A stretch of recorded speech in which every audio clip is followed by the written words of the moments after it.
Hi, this is Amy K. Watson, and I'm talking to you today about how we can improve our communication effectiveness and to look at the habits that we might have that can hold us back from being effective or from developing that skill.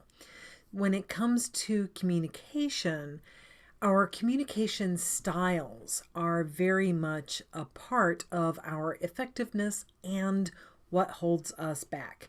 So you may have heard that some of us have more dominant styles of communication and some have more easygoing styles of communication. Some are more formal in their communication and some are more informal. And you can kind of flex between them depending on the situation. Some situations really call for a more formal style of communication. Some really call for a more easygoing style. And whatever your preferred style of communication might be, there are some drawbacks that can contribute to our ineffectiveness. In this video, I'm going to share with you the barrier habits in communication for informal styles, and that includes both dominant and easygoing informal styles. So if you're having trouble picturing what that might look like, for an informal dominant style, we might picture Steve Jobs.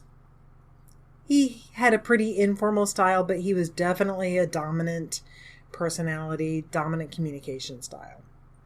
For an informal, easygoing style, you might picture the characters portrayed by Diane Keaton. Okay, so let's get to the barrier habits. These are the habits that hold you back from really being effective as a communicator. So if you have an informal style, whether dominant or easygoing, you might have a tendency to prepare poorly or to skip prep altogether. We're more likely to see folks who believe that, I'll just wing it. That's going to be my way of doing it. But if you prepare poorly, that could hold you back from being effective, especially if people are looking for something specific from you in a situation that calls for a little more preparation, maybe even a lot more preparation.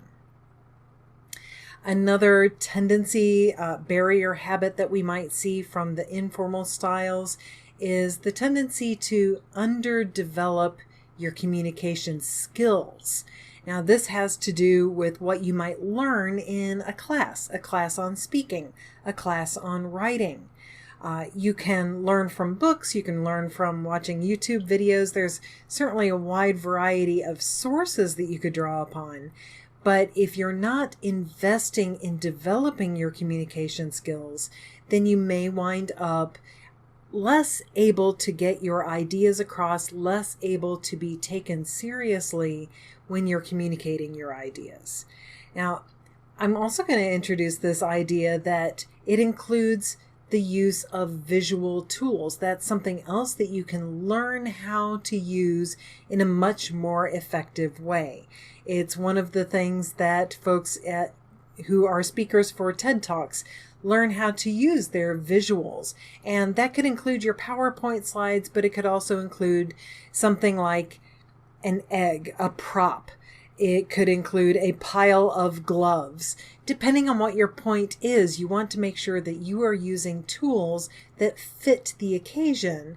And if you're not developing your skills in identifying and using those tools, that could hold you back from being an effective communicator.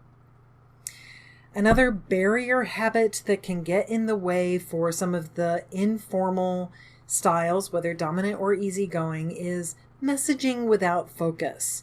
Now, this again is likely to be the result of deciding, I'm just going to wing it. I'm going to be very intuitive about it. I'm going to go with the flow. And when your message doesn't have that kind of focus to it, you could wind up meandering a lot more than you planned to, a lot more than you expected to, and you could really lose your audience with that kind of barrier habit in play.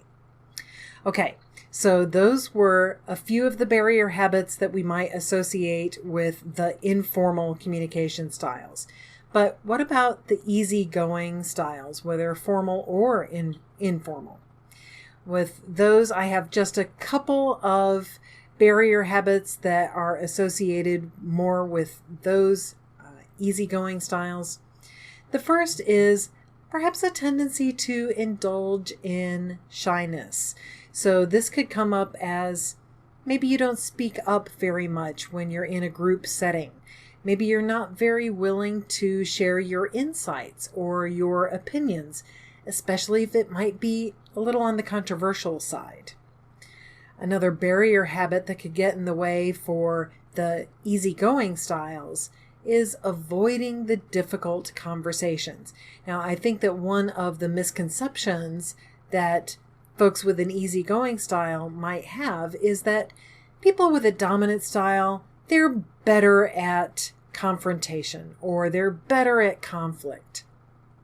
That's something that I'd really like for you to try rethinking and recognize the fact that, maybe those people with the dominant styles don't have the skills to really help in those conflict or controversial situations. Skills like listening, skills like making sure everyone who is a stakeholder in the situation really gets to be heard. And those may actually be strengths for you.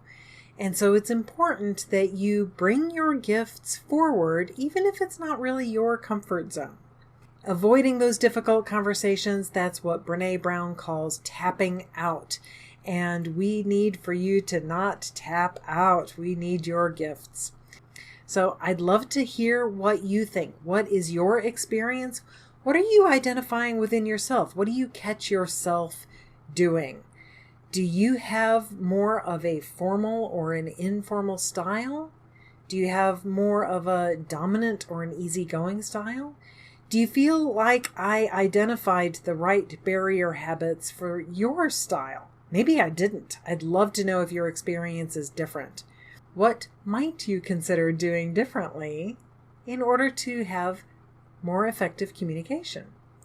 Please leave me a comment below.